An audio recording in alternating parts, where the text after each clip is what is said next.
"Sophia, what happened to you?" asked Michelle to her friend, walking into the study. The women had been working together for 5 years and had become close friends in that time. Sophia lowered her eyes to the floor and then brushed a tear from her cheek. She hadn't dared tell her friend for days about what was going on in her family, but she couldn't keep it all to herself anymore. "My husband cheated on me." She gathered her strength and said, "It turns out he's been dating a colleague behind my back for 6 months now, and I'm the stupid one. I thought that we have a strong family," exclaimed Sophia bitterly. 6 months, wow! And what are you going to do? Are you really going to forgive him for that? Asked Michelle. "Michelle, what can I do? We've been married for 8 years. We have 2 children, and they just started school. How can I leave them without a father?" Sophia and her husband Harvey had twins. A month ago, Harvey took them to school for the first time, and he was so proud of his sons. It seemed like everything was perfect. But now Sophia understood that there had been another woman in his mind for a long time. Sophia knew how Michelle felt about cheaters, so she didn't count on her support in this matter. Her friend had divorced her first husband for this reason. "Sophia, children aren't everything. How do you imagine your future life together? Do you think he will leave her? He'll lie and keep seeing her again and again," persisted Michelle. "He won't, I know for sure," said Sophia in a strange voice and turned away to the window. "How can you know that?" asked Michelle. "She died 3 days ago." Michelle's eyes were so rounded as to pop out of their orbits, and Sophia read the mute question in her eyes. "Michelle, of course I wouldn't do anything to her, but I feel my guilt. That day Harvey left for work and forgot his phone. I was on my way out of the house when I remembered our plans for the evening and decided to clarify whether everything was on. I called him and heard his phone ring. I thought to myself, what a klutz. I picked up his phone and something compelled me to look at the messages. They had been dating for a long time. They worked together. Apparently that's where they found each other. I read their messages and cried like a fool. I was so hurt and so offended. Finally, I texted her from his phone." "And what did you text her?" asked Michelle, frightened. "Michelle, I did a terrible thing. I had wished her to die." "Wow! But in principle it's not surprising. She deserved such a wish from you because she was sleeping with your husband," said Michelle. Sophia looked at her friend and continued, "Unfortunately, that's not all. That same day, Harvey came back from work. He was pale as chalk. I asked what happened, and he told me that his colleague had died. I began to ask questions, and I found out that his mistress had been hit by a car. It happened just an hour after my message." After saying all this, Sophia sat down and sobbed again. "And do you think it's your fault? What a nonsense. It's a coincidence. A sad accident? Yes. Strange? Yes.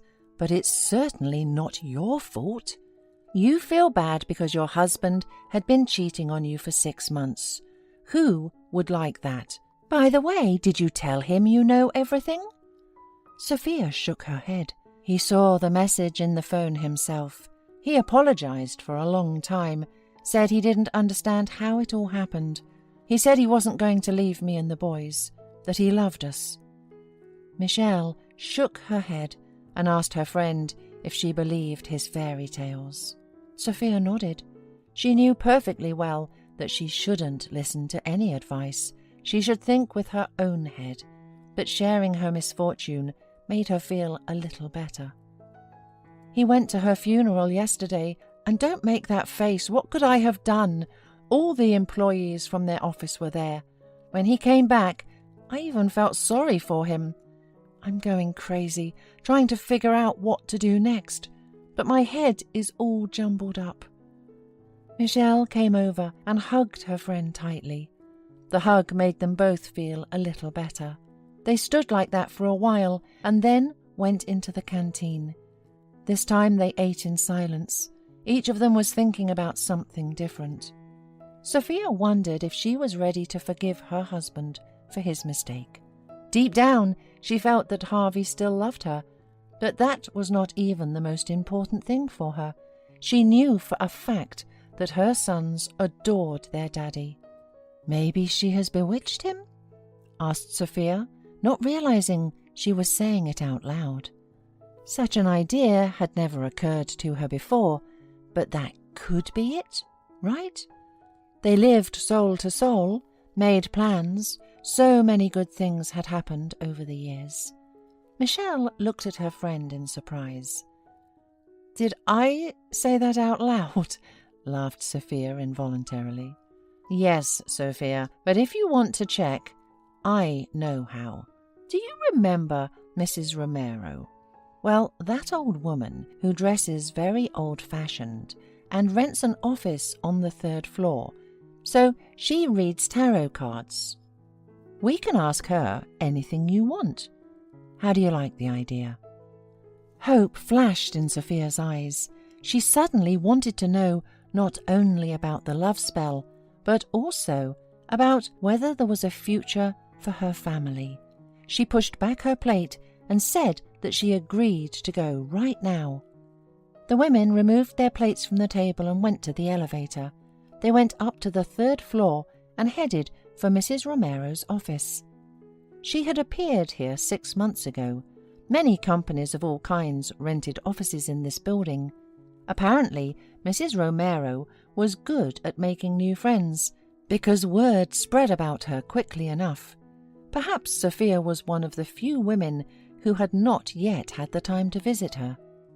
Sophia confidently knocked on the door and then heard a coarse voice. "Come in."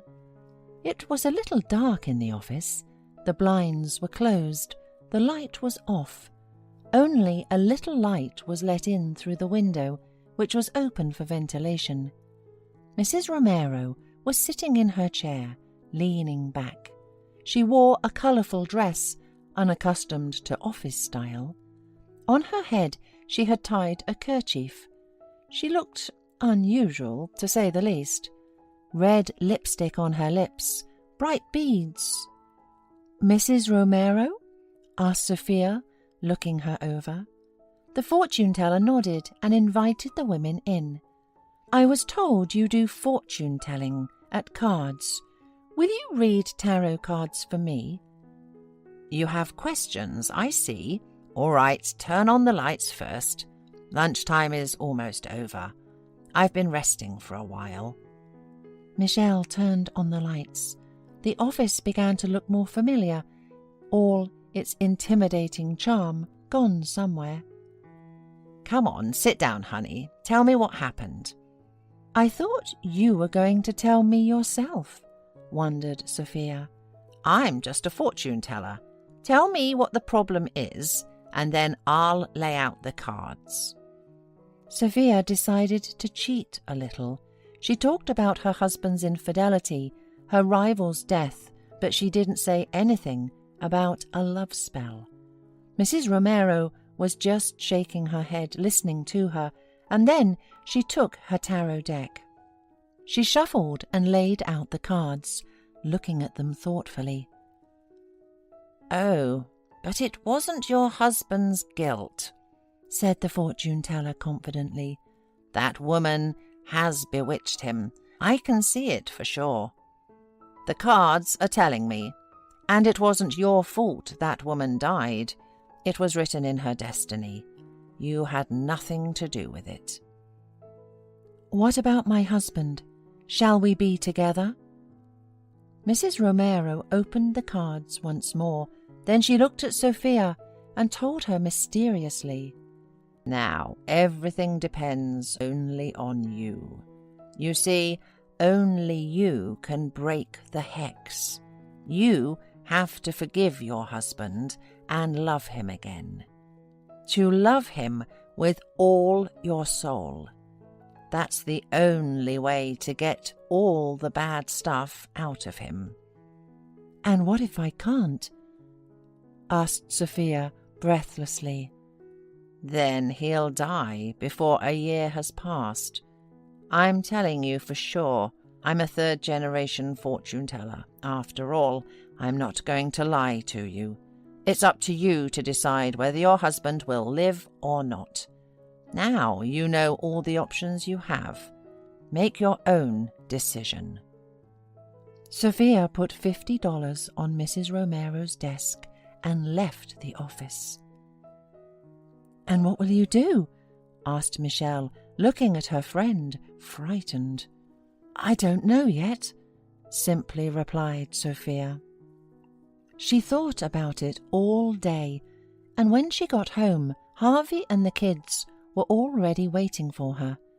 They cooked dinner together, or rather, Harvey cooked and the boys sat at the kitchen table and did their homework in their notebooks under his supervision. Seeing this picture, Sophia thought that she was not ready to deprive the children of their father, and she certainly did not want Harvey to die. When the children had gone to bed, the couple sat down and discussed everything that had happened and dotted all I's. In the end, they agreed to never mention what had happened again. Sophia promised to find the strength to forgive. Harvey swore that he would never cheat on her again.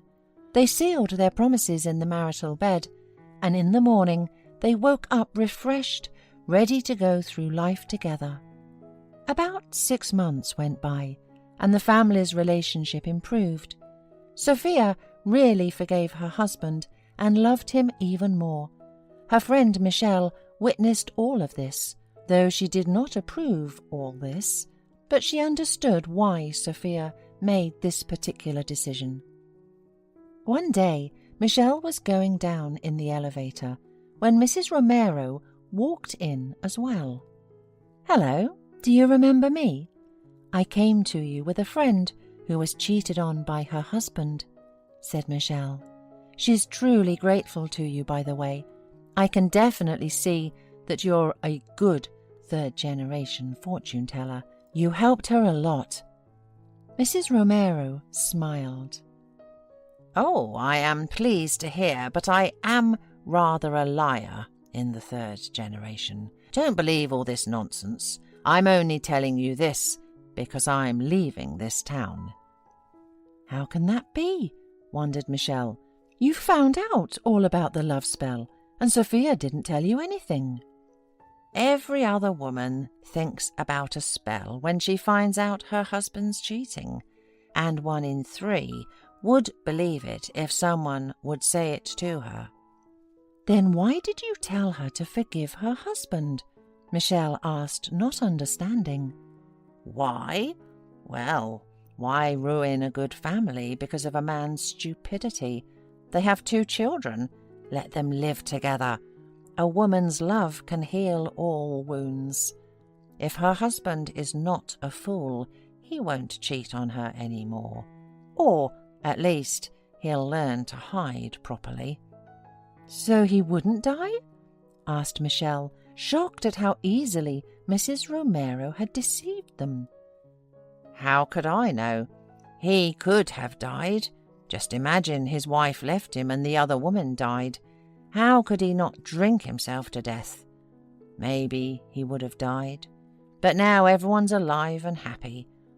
Or would it be better if I told your friend that her husband could not be changed? And then what? She would have got upset and start eating or drinking her grief away. Either she would have become fat and nobody needed her, or she would have drank herself to hell. Do you like that option better? Besides, his mistress is dead anyway. What's the point of leaving her husband?" "You're playing with other people's lives. Aren't you ashamed?" "I'm not playing. I'm repairing families. So did my mother and my grandmother. Why should I be ashamed? If your Sophia wanted to leave her husband, she wouldn't have come to me. She needed an excuse to stay with him. I gave her one. What's wrong with her now?" "No, she and her husband have reconciled. Everything is all right with them," said Michelle quietly. "But why did you tell me everything? What should I do now? Keep quiet? Sophia wanted to keep him alive. That's why she stayed with him. If she had a choice—" "She stayed with him because she loved him no matter what. Do you understand? One thing I can tell you for sure.